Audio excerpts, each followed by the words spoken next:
What's going on, guys? Welcome back to my YouTube channel. Today I'm testing my battery for my Mitsubishi Outlander 2018 SE model. Now it's a winter time and I'm going to test the battery of my wife. This battery is rated for 500 cca, but this battery, as you see, when I got this from Orozone, it has a 646 cca. It's a Duralast Gold, one of the best battery that you can trust. It costs more than $200, more than 200 something, like 220, 225. It comes with a 3 years warranty. And if your battery breaks within the certain period of times, you can return it back to Orozone, from Orozone, and they will replace it without question asked. And if you return it for more than 3 years, so they probably give you a prorated warranty that can give you a discount to replace a new battery. But for now, I'm going to show you how to use this Topdon BT30. And this is important if you guys driving a car and if you work during the weekdays or weekend.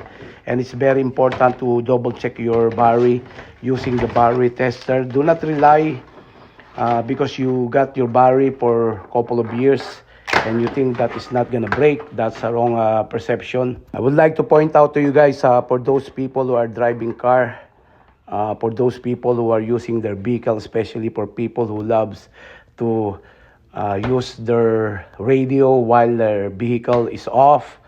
You use the accessory, you put it in and on, but you didn't turn on your engine because you want to save your money.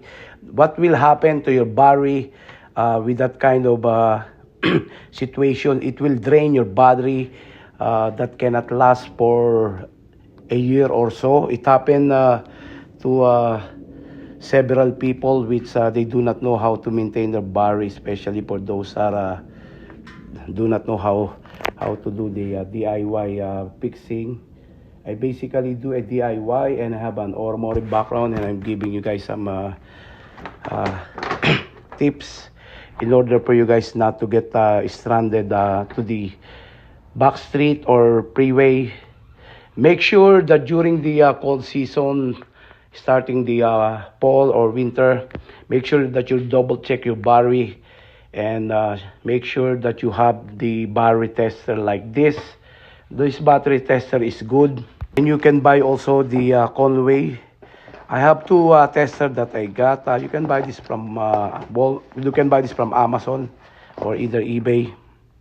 So I have two of this. One is Conway, and this is KW210, and this is Topdon BT30. So we're gonna use this Topdon BT30. Using this, you need to look for the red terminal clamp, which should be clamped to the positive terminal, which is the red. You need to clamp this in. So once you clamp the terminal clamp to the positive terminal pos, you need to clamp this to the negative terminal pos. So after you clamp it, now it's time for you to test your battery. You see, it will show to your Topdon BT30, the battery tester 12.67. That's the battery. Press on. Okay. So you will see the battery test. Press it again.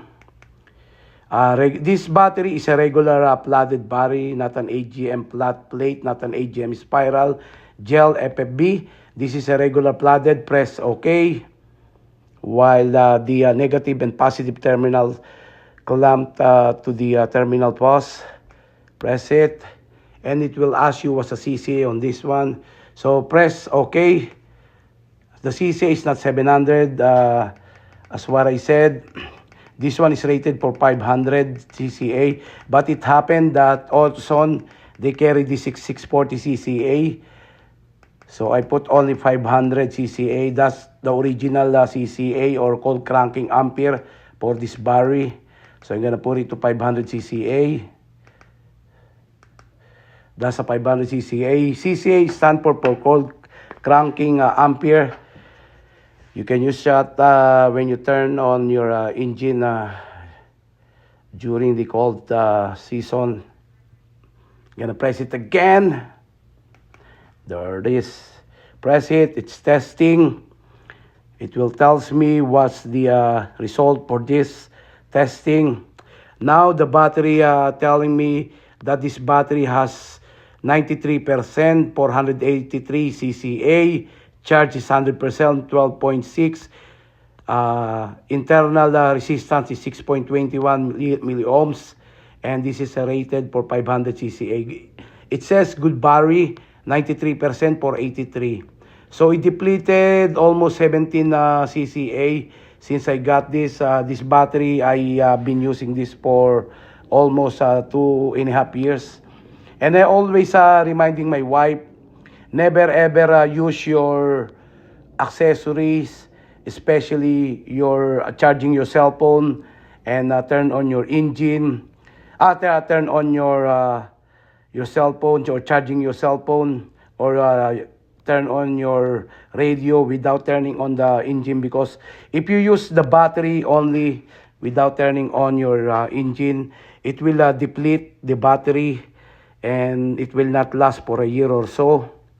And I always keep reminding my wife regarding that, because I don't want her to be stranded to the place of her work, and also to the freeway if she drive to the freeway.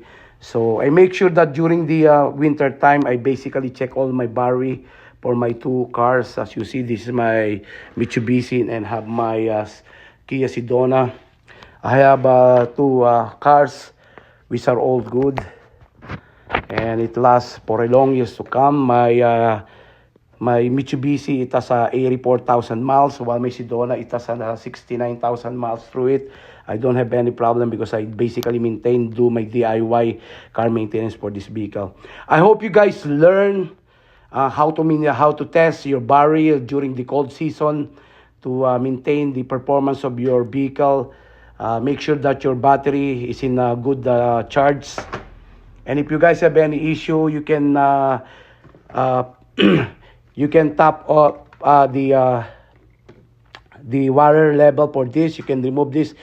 You can pry this out using your flat screwdriver and get the get the wire for water fluid for your electrolyte water fluid for your battery, AGM battery like this. You need to tap it on in order for this battery can last for a long years to come, and use your battery charger. If you guys have a maintenance battery charger, you can use it. That's what I basically do in order for this battery can last. So for now, I'm not gonna touch this or anything, do anything to this, because as what I see right now, the state of charge of battery is 93%. It has a 483 CCA. The total CCA for this vehicle is 500 when the original CCA.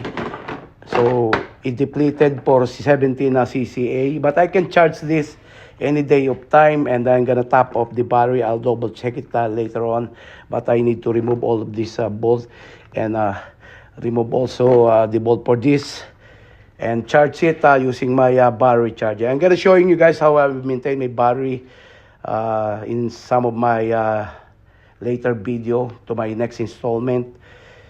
For now, this is the way how you guys double check your battery during the cold season. I hope you guys learn how to check your battery, and you can buy this kind of battery tester, Topdon BT30 or either Conway KW20. You can buy this from Amazon. I hope you guys keep watching my YouTube channel, and if you guys think my YouTube channel is more exciting and more helpful, don't forget to subscribe, like, and comment down below. I catch you guys later for my next video. Thanks for stopping by. May God bless you all. Bye for now, and God bless.